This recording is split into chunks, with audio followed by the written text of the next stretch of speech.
సూర్య, ఈ కీర్తి ఆ జీవన్ పంపిస్తేనే వచ్చింది. ఈ పెళ్ళంతా పెద్ద నాటకం సూర్య.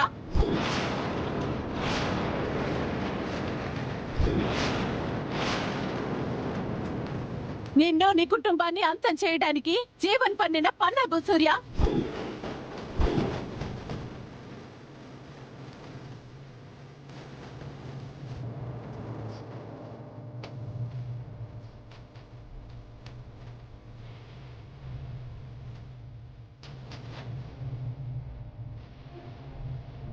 అసలు ఆవిడ ఏం చెప్తుందో నాకైతే తెలియదు సార్. ఆ జీవన్ ఎవరో, దీప్తి ఎవరో కూడా నాకు తెలియదు సార్. అసలు ఆ రోజు చనిపోయింటే నాకు ఈ బాధ ఉండేది కాదు. ఇంత అవమానం జరిగాక కూడా నేను ఇక్కడ ఉండడం కరెక్ట్ కాదు సార్. నేను వెళ్ళిపోతాను. నువ్వు ఆగు కీర్తి. అసలు నీ ప్రాబ్లం ఏంటి విరూపాక్షి? నేను నా కుటుంబం సంతోషంగా ఉండడం నీకు ఇష్టం లేదా?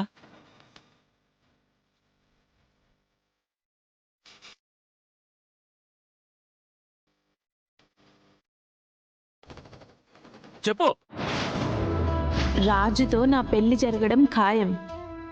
నేను చాలా కాన్ఫిడెంట్గా ఉన్నాను. ఒక్క నిమిషం ఉండు సూర్య. ఈ దీప్తి ఎవరో, ఆ జీవన్కి దీనికి ఏం సంబంధం ఉందో నేను నిరూపిస్తాను.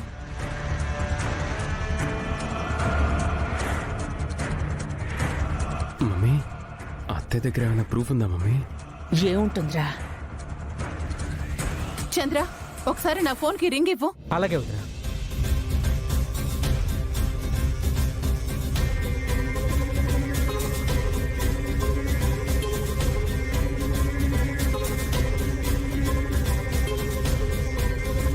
మమ్మీ, ఏదో ప్రూఫ్ ఉండే ఉంటుంది మమ్మీ. ఏముంటే మనకెందుకురా? విరూపాక్షకున్న అనుమానం దీప్తి మీద మాత్రమే, మన మీద కాదు. కాబట్టి సైలెంట్గా ఉండు.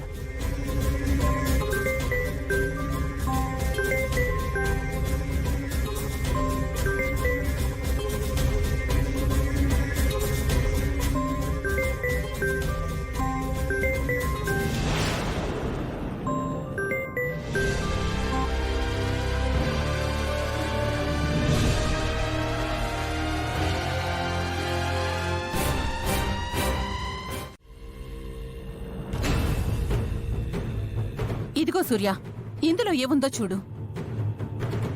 నాకు తెలుసు జీవన్, కానీ ఈ దీప్తి గురించే ఆ రాజుకు తెలీదు. ఎవ్వరూ లేని నాకు మీరంతా ఉన్నారనే ధైర్యం ఇచ్చారు సార్.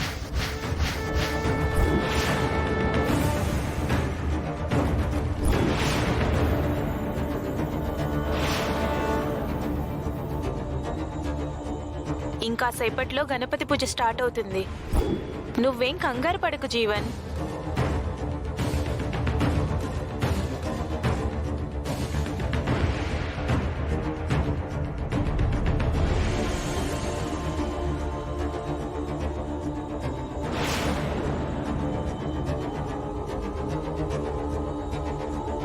మనం అనుకున్న ప్లాన్ పర్ఫెక్ట్ గా అవుతుంది.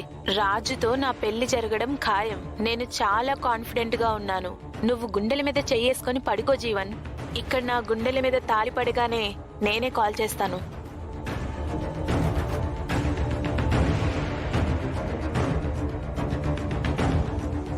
కీర్తి, సార్, సార్, అదంతా అబద్ధం సార్.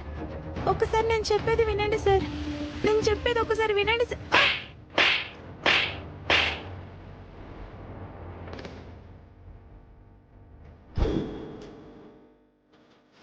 ఛీ! నిన్ను ఎంతగా నమ్మాను. నీలాంటి మోసగతికి బంగారం లాంటి రాజునిచ్చి పెళ్లి చేయాలనుకున్నాను.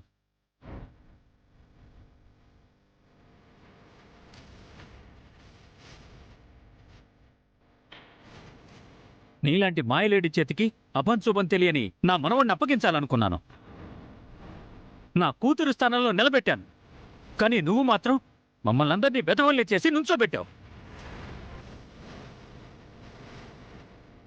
అన్నయ్య, మన పంతులు గారు ఫోన్ స్విచ్ ఆఫ్ చేసి పెట్టినప్పుడే మనకు అర్థం కావాల్సింది అన్నయ్య. చంద్ర, వీళ్ళ ప్లాన్లో పంతులు గారు కూడా భాగమయ్యారు. పౌరహిత్యానికే మాయని మచ్చ తీసుకొచ్చారు. అతని సంగతి ఆ దేవుడే చూసుకుంటాడు. నన్ను క్షమించండి సార్. ఆగో! తెలియక చేసిన తప్పైతే క్షమించేవాణ్ణి. నువ్వు చేసింది మోసం. మోసాన్ని క్షమించడం నాకు అలవాట్లేదు. ఇన్స్పెక్టర్,